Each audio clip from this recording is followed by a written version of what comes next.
I am afraid to speak English. People will laugh at me. What if I start a conversation with a native speaker and I suddenly forget words? What if I just can't support a conversation? Like I won't be able to use my English. I have so many fears. What should I do? Hey guys, welcome to Lingo Marina. Today we're going to talk about those questions that arise in your head whenever you are confronted with a situation to speak to a native speaker in English. I just want to say first of all, I'm pretty sure you have heard that many times, that it's just all in your head. But I know we need to kind of dig deeper and talk about your fears, because I had those fears. Like even now when I speak German, because I'm a perfectionist, I get very nervous because I know I make mistakes and I know I forget words and I know everything like this happens and my face turns red. And I just and it actually starts happening like when I'm relaxed. My German is a lot of better. Like if I'm in an environment just talking to friends or just talking to someone at a store, it would be like really smooth language. When I start thinking like, oh my god, like this is one of the reasons I stopped recording videos about German, just because it's been declining and I have those fears, but I also have them in English. But with English, I understood that English is a tool, it's an instrument that I use to improve my life. And without it, I won't be able to achieve my new goals. I won't be able to get to new levels of whatever YouTube, of my company's development. So today, I'm gonna start with fear number one. People are gonna laugh at me. The only time I've been laughed at in terms of my English is when like left in real life. Like I get mocked about my accent a lot on social media, but it happens because I get hundreds of thousands of views. And I understand that even kittens get dislikes on YouTube. And there will be people who are unhappy with whatever I'm doing. And just because I'm doing it, they will be posting bad comments and hating me for whatever I do. But I also understand sometimes it's actually good to have that feedback, because people tell me, oh, Marina, that was wrong. That phrase wasn't correct. But they're not laughing at me. They're telling me how to improve, and I accept that with gratitude. So the only time I've been laughed at actually happened when I was talking to my friend and I told him I was so hooked up with this person. Like I wanted to say that we're really connected with a person, but I use a phrasal verb to hook up with someone, and it actually means have a sexual relationship. And this is not what I mean. And another time, it happened recently on Instagram. I came to a butcher store and I post a story that I miss his meat. And meat in American conversational English, when you say miss his meat, means I miss his penis. And again, people laugh at me, but I thought it was funny. Like it's not like, and it was like DMs people. Oh my god, Marina, do you know it has a second meaning? It's not like they are angry at me or for making that mistake. It was like, a friendly advice. So I've never ever had like people in real life like laugh at me, like say, oh my god, your English so bad, what are you doing here? Never ever happened in my life. And I start practicing English at the age of 14. And I was hanging out with really mean, like teenagers can be really mean and they can tell really bad things in your face. But never has that ever happened to me, because people understand that I'm making an effort to be understood. They understand that I come from a completely different culture, and that I've never spoken English to my parents or to my grandparents. So the only exception here is social media. Like if you're speaking English and social media, just be ready to get those head comments. And even if you're perfect in English, even if you're 120 out of 120 on TOEFL, and you post a video how you got that score, you will still, like if it goes viral, you will still get comments from people, it's impossible, your English is not good enough.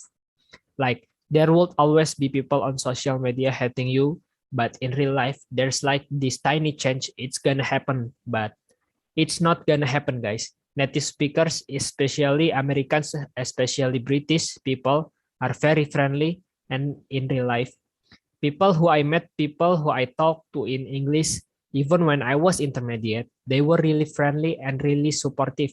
So it's all in our heads. And I think if you have this fear in English, like people would laugh at you, you probably have it in other aspects of your life.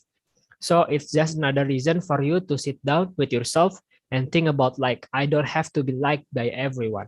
And again, I am a person who has this feeling all the time. I want to be liked by everyone. I want it. I'm fighting this like once I start my channels, I realize I can't be liked by everyone. But it was really hurting me every time I read something negative about myself. And it took me a while to understand and to realize that my goal is to use my talents is to grow as an entrepreneur YouTuber. Whatever as a mom and do the best that I can. What other people think about me, it's other people's business. They have their own understanding of reality. They have their own experience. Maybe they just have a bad day, but it doesn't have anything to do with me. And if you want to dig deeper in this problem, I really advise you to read a book, The Courage to Be Disliked. It's like one of those books that I started reading last year. I think last year I had this, I don't know, personality crisis, but I was like, I don't want to do this. I don't want to do it. I am afraid to do this because people would comment and they would be unhappy with what I do. And I started just doing a lot of psychological research, and I start doing reading a lot of books. And that was one of the books that really helped me. Like it just talks about you how you can control other people's emotions. You can control what they think of you. What you have to do is focus on what you can do. The best is focus on your goals and start and achieve them. Another thing I could recommend, watch the one on Netflix. It talks it talks just about this woman entrepreneur who's a little ruthless, and she's not like a role model that I want you to follow, but it just talks about like how she deals with all the problems that arise. When I was thinking like if I were at her place, I would have definitely given up, but she continued going. I really encourage you to read those books, to watch the one on Netflix, and to just read interviews related to this topic, because this will help you in your life in general, not just with English, of course. You will realize that the majority of people won't laugh at you, and if they will, it's their problem. It's not your problem. You're doing your best. You're practicing your English. You are putting effort into being understood by people who don't even speak your language and don't even make an effort to learn your language. Okay, psychology class is over. Let's move up to some practical advice regarding other things that you can do. So there is another fear. What if the conversations gets too complicated and I won't be able to support it? I also get this fear, like for example, again, I can't really relate to this in English right now because my language is I would say pretty advanced to talk about all kinds of topics. But with German, I can totally relate. And when people start asking me about business, I understand that I will start a conversation.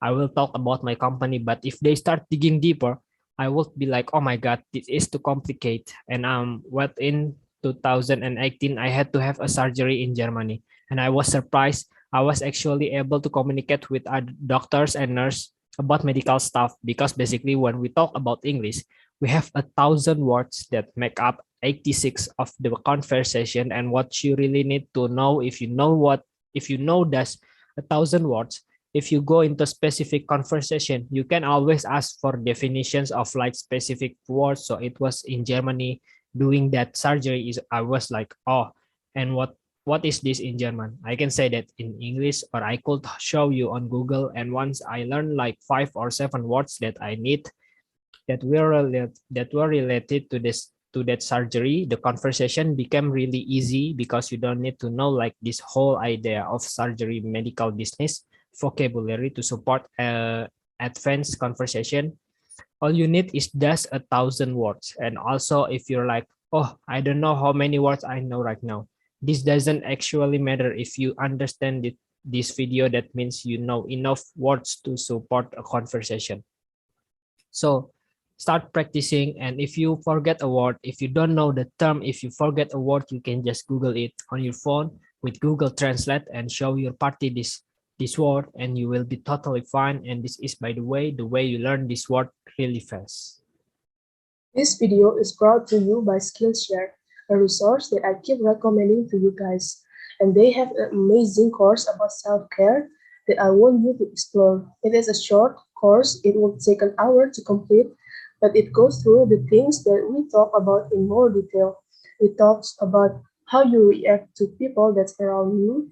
The course is called Revolutionary Self-Care and Best Nurture and Grow Your Authentic Self. And it talks about things that we've already talked about in this video in more detail, like how to take a risk, how to ask for a help, how to find your authentic voice, how to be yourself instead of trying to other people's guidelines, instead of trying to do things that other people expect you to do. Just follow your gut, like check out that course. And if it's the first time you hear about Skillshare, Skillshare is this amazing online learning community for creatives where million people are come together to take the next step in with their creativity journey, explore new skills, deep in existing passions, and get lost in creativity. Skillshare has been created specifically for learning. That means that there are no ads, and we constantly add new classes for paid premium members. And it costs less than $10 a month with an annual subscription. The first 1,000 followers who hit a link below will get free trial of their premium membership. That means that you can take a course that I've recommended completely for free. Just go there and explore the power of those short classes that are really straight to the point, and please take the course that I've recommended. If you are experiencing those problems with like overthinking what other people think of you, again, the link is below. The first 1,000 of the subscribers get access to a free trial of Skillshare premium memberships. Now let's continue with the video. Another question is, what if I feel shy? What if I stop and freeze? Okay, this can happen as well if you are too nervous about the conversation. The trick that helps me a lot is to pretend that you're someone else. Because again, stopping and freezing has to do something with what's going on with you internally. Like maybe you're again thinking that people are gonna laugh at me, and just there are so many thoughts in your head that you cannot just process them. So imagine that you're a different person. You probably, if you're speaking to a native speaker, you're probably in a new country. Nobody knows you, and once this conversation is over, you will part ways with this person. So try to pretend you're your favorite movie character. Try to pretend you're an American if you're in America. Try to pretend that you are this famous blogger that you really like. I don't know. Try to pretend to be someone else just for this conversation.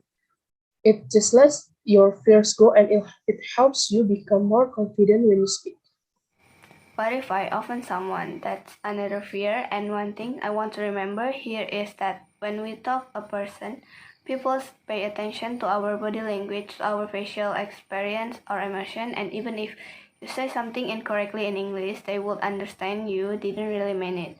And also they will understand, like if they tell you about something and you don't understand but you just say yes, and a lot of times people will tell you but you didn't understand, right? And they will explain in another way. It's okay to say, oh, I didn't mean that, sorry, was that offensive because my English is not good enough. It's okay, but if you're smiling, if you're open, then people will understand 100% that you didn't mean to offend them. That it was like, oh my god, I'm sorry, that is something that we're used to in our culture, or mix up the word, people would understand. Now let's wrap up this video with a couple of tips. If you have an important conversation English coming up, maybe you have an interview with a university, or I remember when we were preparing for Y Combinator interview, it's an accelerator here in Silicon Valley. The worst mistake that you can do is actually overthink. It makes sense to prepare. It makes sense to go through questions that were asked before in this kind of environment, like go through question that university asked during the interview, go through question that people are normally asked, etc. But I would say take your time, prepare for 2 hours, but don't take too long, because when it takes too long, when it takes day, we over prepared for a Y Combinator interview, and instead of relaxing before instead of just catching the vibe of Silicon Valley, we were just brainstorming how we're gonna fight that small company that is trying to do the same things, and people that there didn't even know about it. And like no, when I look back at it is important to know what you're talking about, like to tell your story, to tell, I don't know why you're interested in this, so that in university this or that subject, but then inverting, like they would probably ask basic question, or if they ask some complicated question, it is almost impossible to predict what they're going to ask. To learn some basic things, but then let yourself relax. What's something in English? Just put yourself into that environment before the conversation of before that test, so that your brain switches from your language into English. It will be a lot easier. The next tip will be nervous and do it anyway. Michael Jordan once said, being nervous isn't bad, it just means something important is happening. So my tip here, and I did an interview with Justin Khan on Silicon Valley Girl, and he said, don't be afraid of your emotion, don't suppress them, tell yourself, okay, I'm nervous about this conversation, I'm gonna have in English, it is fine, I understand that I'm nervous because it is important conversation, and I understand that my English maybe is not good enough, and I haven't practiced a lot, but I'm gonna do it anyways. And I'm gonna use this conversation as practice, and after the conversation I'm gonna sit down and think what was good and what was bad. I was really bad at like analyzing things afterwards, because I'm the perfectionist, and when I shoot video I don't want to see it just because I don't understand. I could have done better, and this is endless process, but I actually taught myself to look at number. I taught myself to actually sit down and think what I do wrong and what could be done better, and it helped a lot with your progression. So after the conversation, sit down with yourself and think, did I do everything I could do? And if not, just have some tips for yourself for the next conversation. And I have this note in my phone where I just put in things that I could do better in my video, and I have those tips. I always look at before an important video and just remind myself that I make those mistakes. It is okay, it's good that I know about them, and I'm gonna be better in the next video. So the next tip, do it until it feels normal. Just keep having those conversation in English, keep being shy, keep being nervous, and some steps you're gonna be tired of it, especially if you're in English speaking country, or if you are playing to university. I have a lot of people here in the US who are playing in the university, mostly children of my friend, but they are applying to like 24 college at once, and interview number 10, you just get tired of it, and you just get used to it, and you don't feel nervous anymore, so keep doing. Adopting a growth mindset, something we have talked about. Like I am bad at speaking English, my access is not good enough yet, but I ask this as a way to practice, and as this access conversation as a way for me to improve learning. Look at myself, you can know life is simple. We complex things too much. We tend to think that is meeting a game changer. Not you can always have another meeting. There are so many people in the world. There are so many opportunities, and if you do not do it, get any result out of it. Upcoming conversation is do not matter. You can have more conversation.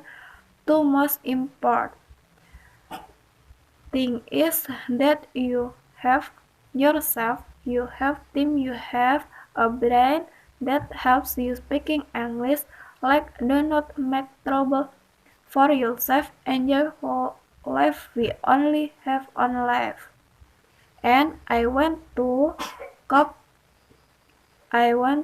keep going, enjoy it, and see things from a particularly positive perspective.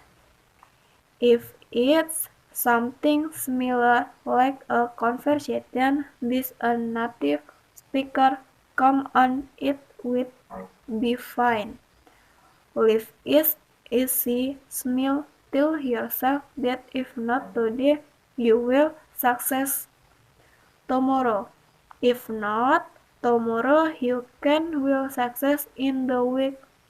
That's okay. You will get there. Thank you very much for watching. This is video till the end. Please subscribe to this channel, and if you have any friends who have difficulty speaking English or any tough language, please share this video with them, and I will meet you soon in the next video. Bye bye.